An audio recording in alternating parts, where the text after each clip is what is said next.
Hi, this is a bit of a test video, but welcome to the week ahead. We have a new Prime Minister in the United Kingdom, and the world's still going to hell. So, good start.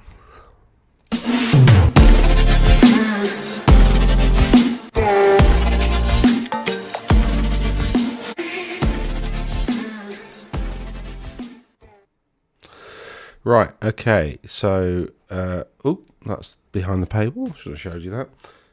I think it is, I'm not sure. Have I logged in? I have logged in, right. So, I'm just going to talk you through the news and what's going on at the moment. The FT and what it means for money. Pardon me. Liz, yeah, the mic is on. Liz Truss is probably going to be the Prime Minister, barring something weird, really weird, constitutionally happening. She's going to go see the Queen today, which will be nice for her. And she's apparently finalising a 2-year energy. She's only had like a few weeks to work out like what to do with about the cost of living thing in the UK. And it does need dealing with because it's causing all sorts of unnecessary problems in the markets. That said, we'll look at commodities and stuff and prices and markets in a minute, so we don't really need to look at that really. I mean, most of my clients' portfolios with kind of limited exposure to UK equity, so I'm not really bothered about what happens in the UK from a portfolio perspective. Obviously, being a British bloke who lives in a country called England, that kind of it does matter, but never mind. So this is what the BBC. This is what the BBC is all about. It's all about Liz Truss because, well, as you may have seen, Emily Maitlis, who's a journalist who spent a long time working within the BBC, delivered a lecture the other day saying that basically Tory campaigners have taken over the running of the BBC, which is great news, isn't it? Anyway,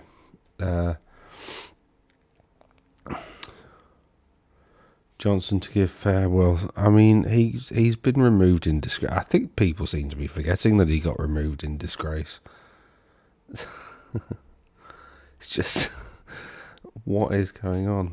Johnson to give. He's going to give. It's just he's trolling us. I'm sure he's. Anyway, apparently so the BBC's got the reason I'm showing you the BBC is because it's free to access, and I don't have to go behind any paywalls, which I think is probably the fairest source of news to use. Which is, the government closes in on energy rescue. Energy suppliers will be able to take out state-backed loans to subsidise bills for consumers and some firms. So the government's going to lend energy suppliers money to cover something or other. That seems to be her plan. Well,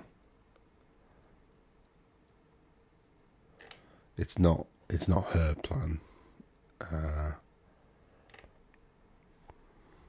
I mean, basically, the government will lend. These loans will be repaid from bills over the next 10 to 20 years.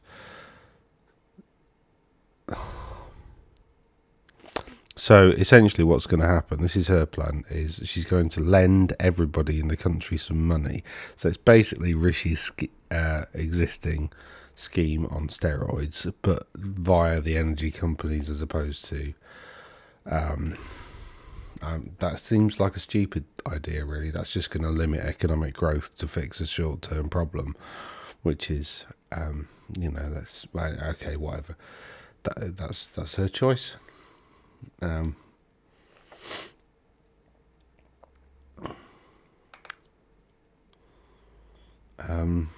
Donald Trump's still fighting his.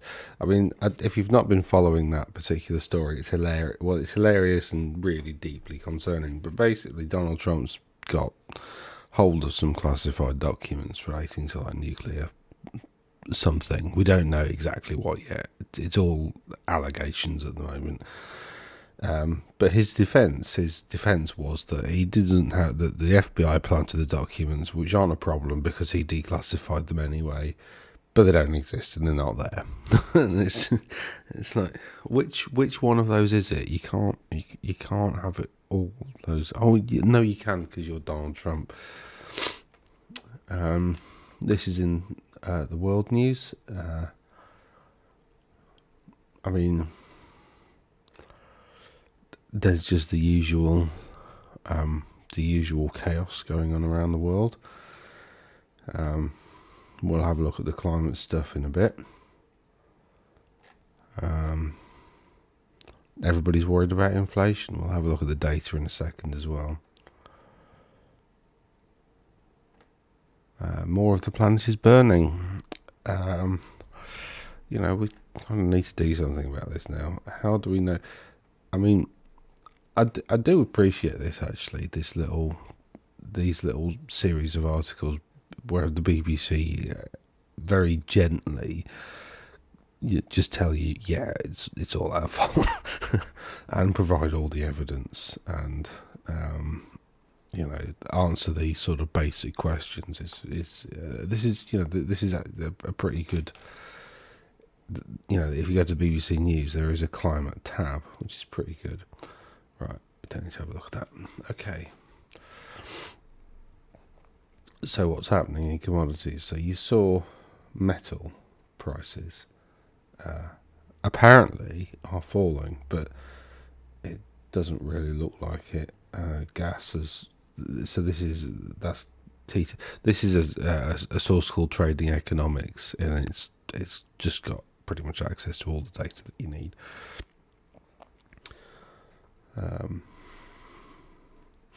Gold and silver are up at the moment. That's gas futures, so this isn't the actual gas price at the moment, but it's a very strong indication of what the gas price is going to be. Forex don't really care about that. That's essentially a balance of trade thing. It's you don't really make any money on Forex. What's happening in the stock markets? There's some really big falls, or there has been some really big falls over the last few days in various European marketplaces, largely due to gas prices and Russia cutting off gas. But there's been some really positive gains in Brazil. I thought it was Brazil and China. Lucky them. Although that said, the American indices, American stock markets have been doing pretty well. So that's all right. That's not bad.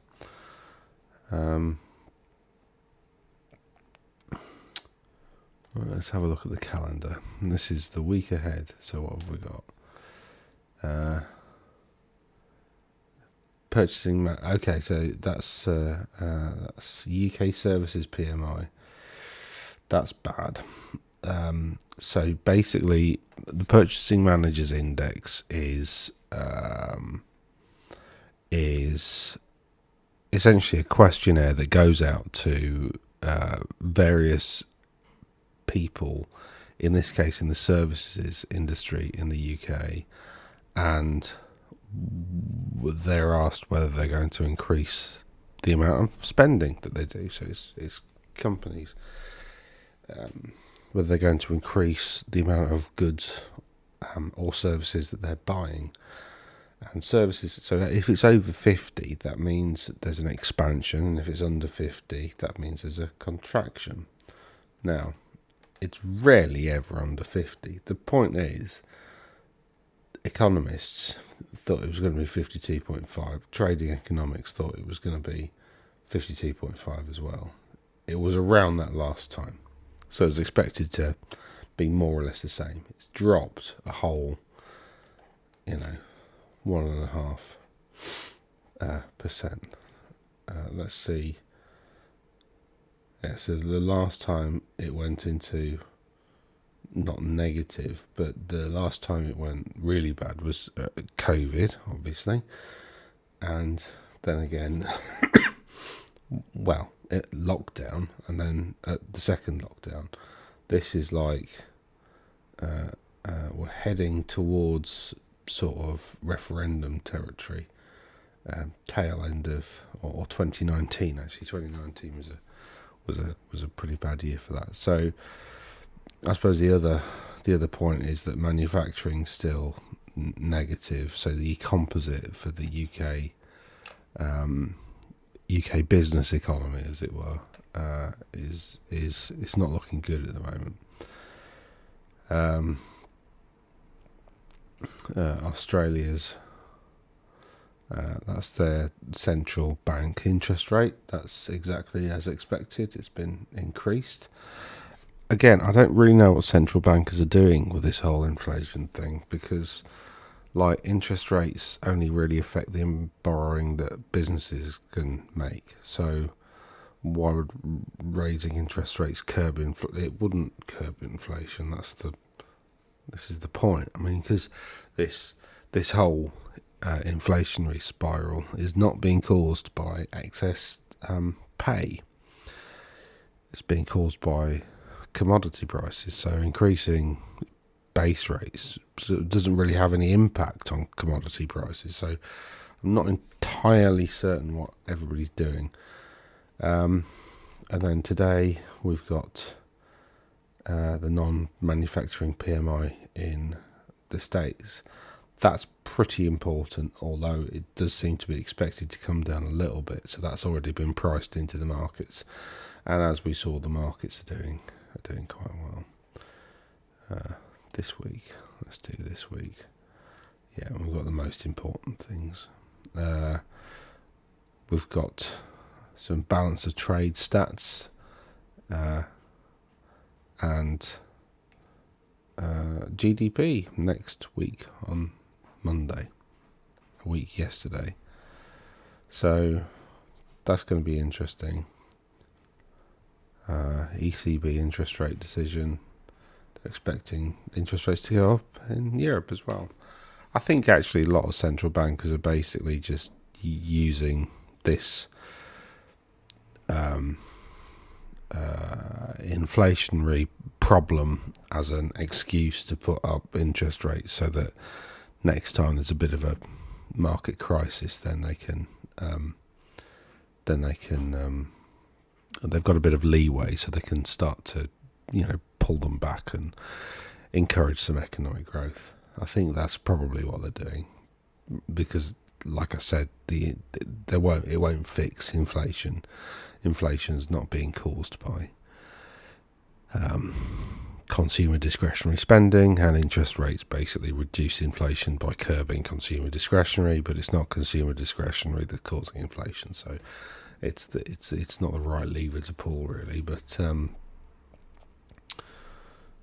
Bank of Canada's interest rate